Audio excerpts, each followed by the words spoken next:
Welcome back to the deep dive. Today, we're going to tear apart a story.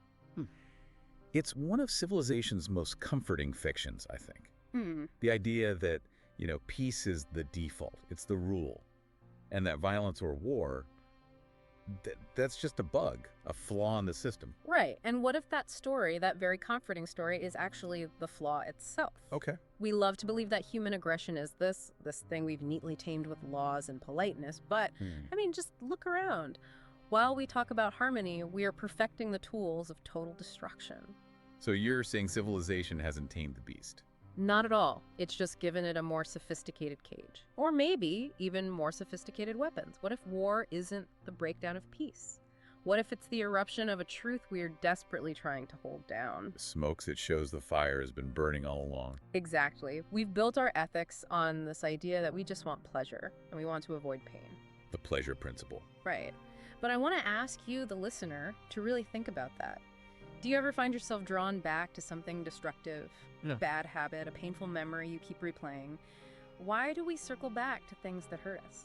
Maybe there's a darker pull, a deeper drive at work here. Okay, so let's get into this, because this is a really unsettling diagnosis of the human condition. You're saying we're not just pleasure-seeking, we're driven by two, cosmic forces? In a manner of speaking, yes. The psyche is basically a battlefield, a constant internal civil war. And on one side you have? On one side you have Eros, the life instinct. Okay. Think of it as a kind of gravity pulling things together. It's the drive to connect, to create, to bind, to build unity. It's why we form relationships, build cities, write music. It's the architect. It is the architect. Yeah. But it has a twin, an opposing force. Which you call Thanatos. Thanatos, the death instinct. That sounds bleak. It is. It's the silent, steady pull towards dissolution, towards destruction. Its final goal isn't really a violent end, but a return to stillness, to simplicity. Back to dust. Back to the inorganic state. If Eros builds, Thanatos quietly, persistently, takes it all apart. I have to push on that.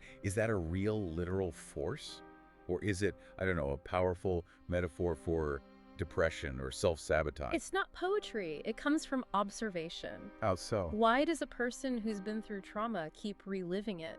Sometimes even recreating the conditions of it in their life. Right, the compulsion to repeat. Exactly. If we were only driven by pleasure, that would make zero sense. Nobody would choose to revisit that pain.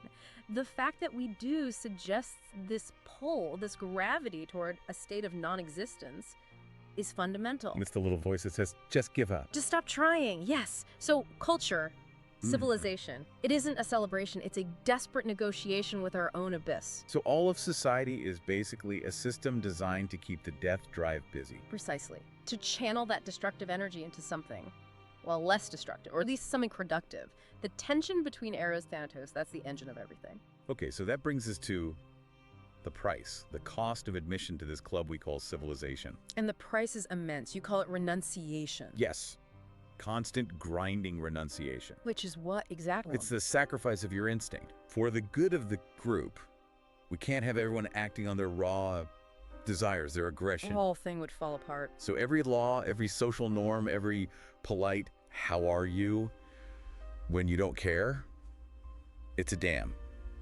It's holding back a river of rage and desire inside you. So the big question then is, where does it all go if that aggression doesn't just evaporate? Right. Think about it in your own life. That pressure, that feeling when you swallow a sharp reply at work or you bite your tongue at home, where does that energy go? It's turned inward. It becomes a kind of internal warfare, a micro-war against the self. And sometimes that can be good, right? Sublimation. Sometimes, yes. You can channel it into art or sport or building a business, but more often, it turns toxic.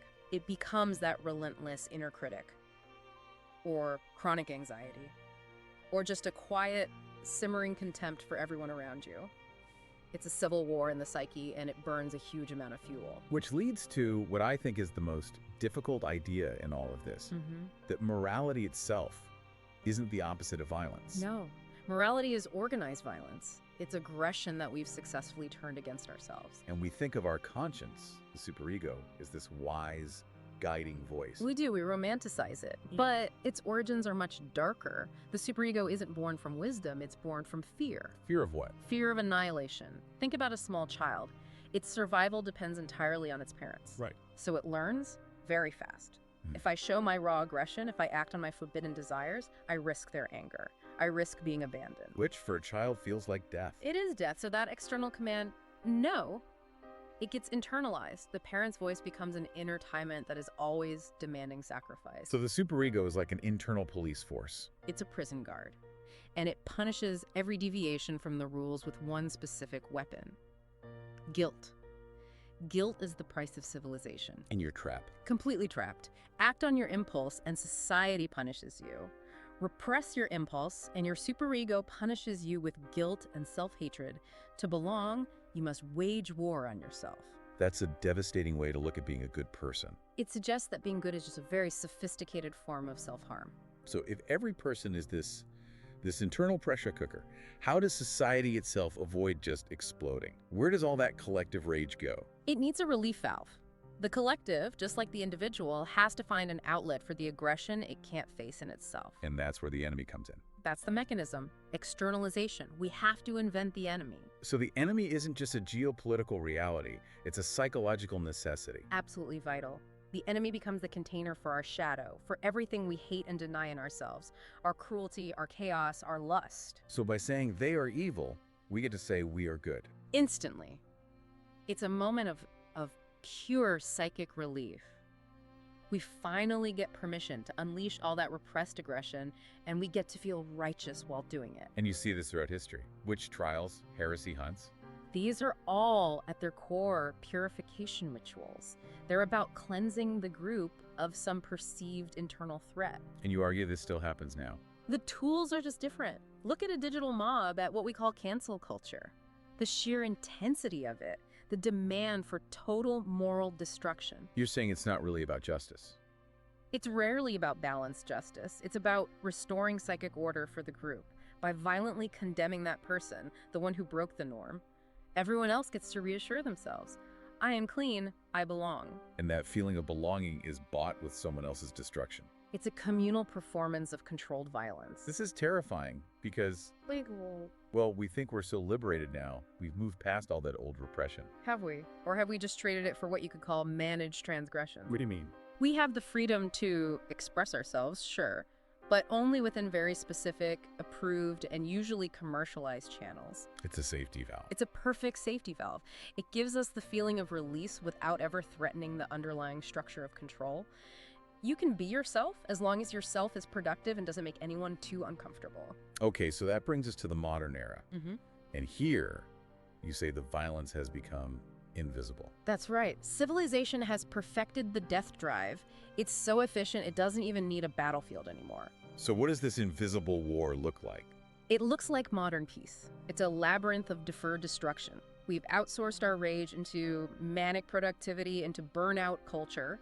We've converted existential dread into the cult of self-optimization. The idea that your body and mind are never good enough. We turn our longing into consumption. So Thanatos gets what it wants. Dissolution, stillness, but it's disguised as progress. Exactly. And the cost is all over our public health data. We're obsessed with wellness, but rates of anxiety, depression, self-harm, they're soaring. Because we're internalizing all of the war, but we have nowhere to externalize it anymore. We're all fighting these secret battles against ourselves every single day. Which leads to the ultimate taboo, the idea we just cannot accept. The idea that our peace might be more violent than war? Say more about that. Yeah. How could peace be more violent? Because war, for all its horror, is at least honest.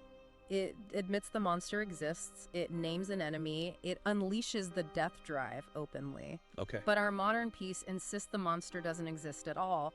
It tells you that aggression inside you is a personal failing, and it punishes you with guilt for even feeling it. So the final diagnosis. War isn't what happens when civilization fails. War is what happens when civilization succeeds too well. When the repression becomes absolute. The pressure builds and builds along the fault line until boom, the dam breaks. The cycle is always the same. Repress, explode, rebuild, repress again. And for the listener, for the individual living in this quiet conflict. You're the battlefield. Every time you choose conformity over a difficult truth, every time you choose safety over authenticity, you're waging that war on yourself in service of the system. Which leaves us with this really heavy dilemma.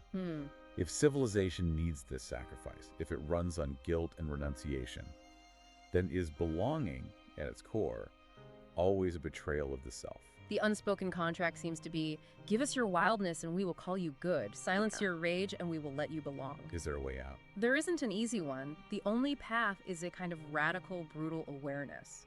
We can't get rid of war until we get rid of the things that make war necessary. The denial, the guilt, the repression. Which means having the courage to look at your own aggression, your own dark impulses, without flinching. To hold them without immediately judging them. And that leads to the final cruel irony of it all. Which is? The more we dream of peace, the more efficiently we prepare for war. Because peace, as we imagine it, isn't war's opposite. It's war's most sophisticated disguise. So the final question for you to take with you is this: when you look at your own life, the choices you make, the things you don't say, are you confronting the truth of who you are? Or are you just building a better, more comfortable cage? The answer isn't in what you believe. It's in the gap between what you say you believe and how you actually live.